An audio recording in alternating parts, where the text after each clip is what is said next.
Okay, so today we have a roster update for NBA 2K22. However, it's a little different this time.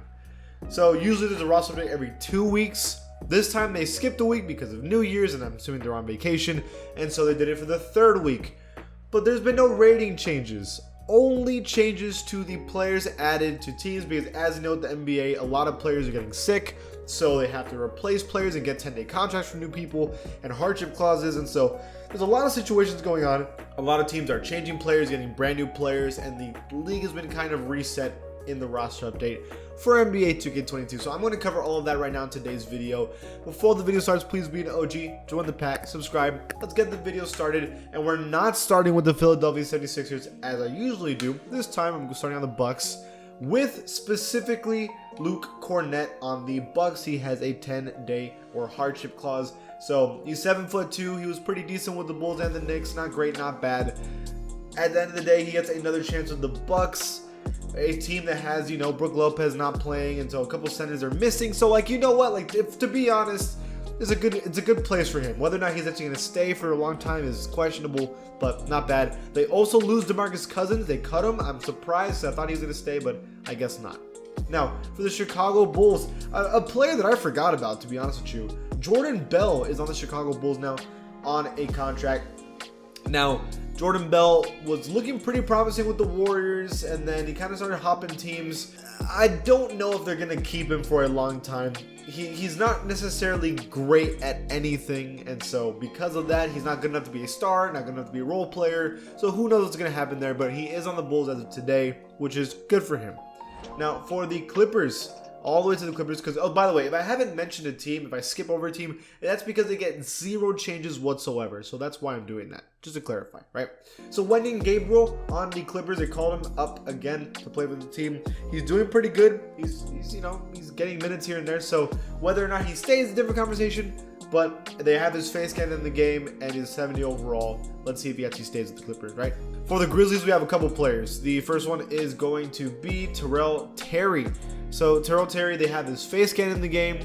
He has a 2-way contract. Again, a lot of players got stuck on the Grizzlies, so like it kind of makes sense that they're adding a bunch of new players. Another player, Daquan Jeffries as well. I believe he's on other teams. Yeah, he was in Sacramento and then Houston, but now he's on the Grizzlies, giving another chance. Whether or not he actually succeeds on the team is different, but all these players are getting new chances, and like you can use them right now in 2K, which is cool. The next player is Chris Clemens on the Hawks. 73 overall point guard. This is definitely one of the higher rated players on this, I guess, roster update, right? So he's added onto this team. 5'9", short, very short NBA player. I think everybody wants to see like short NBA players succeed in the league. Like we want to see the short guy succeed, right? Like obviously. Whether or not he gets a chance for a long time is different, but like the dude can score, it's just defense is going to be a problem, right? For the Heat, some pretty big names for the Heat, actually. So first one is Nick Stauskas. Did you remember Nick Stauskas, bro? I like low-key forgot about him, but here he is in 2K. I remember he could get buckets here and there, so whether or not he's going to stay on the Heat, it's a different conversation, but like he's been doing okay, right? So whether or not he stays will depend on his performance throughout the year. Mario Chalmers back with the Miami Heat, an all-time Heat player, if we're being honest. He played for them for a long time, won championships with them, and here he is back with this team.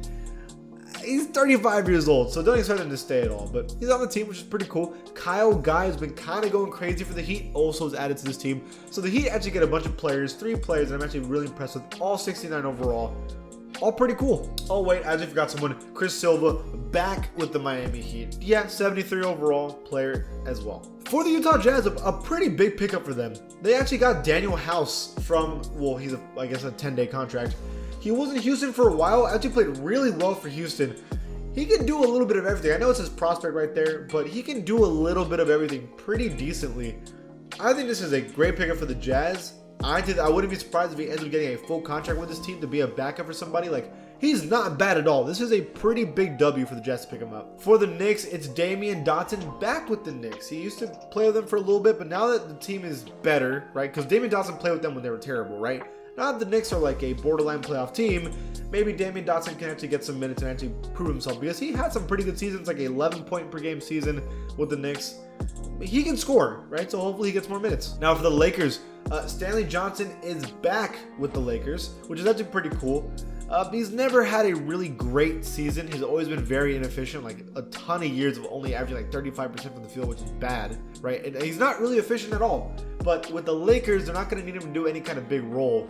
So maybe they can change him, and hopefully he gets a real chance with this team, because I think he can be good. Now, for the Mavericks, we have Isaiah Thomas. You know, that's crazy that a pickup is now the 5th or tied for the 4th best player on your team.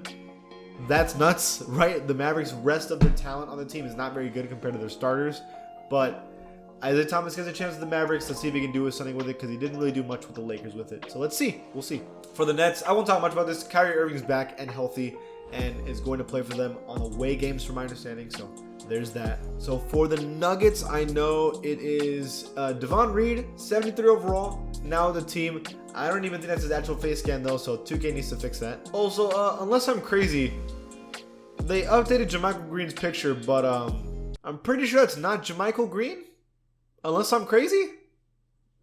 Dad? For the Pacers, it's Lance Stevenson, baby. Hey, that's 73 overall needs to change immediately, because this man should honestly be like an 80. The way he played last game, where he got 30 points and 20 in 5 minutes, that's nuts. Lance Stevenson back with the Indiana Pacers is pretty hype. Also, Justin Anderson is on the team as well. He's not really good at anything, though, so I really doubt he's going to stay. For the Pelicans, I know that Gary Clark is on this team, and hopefully he gets a bigger chance with them, right? But probably not. For the Pistons, they have Justin Robinson right here. 69 overall. They also added his face scan as well. So pretty cool. 23 years old. You know, the thing about the Pistons is that you can get an opportunity to show how good you are, because they have very little talent, so they give everyone a chance, and so hopefully he makes do with his chance.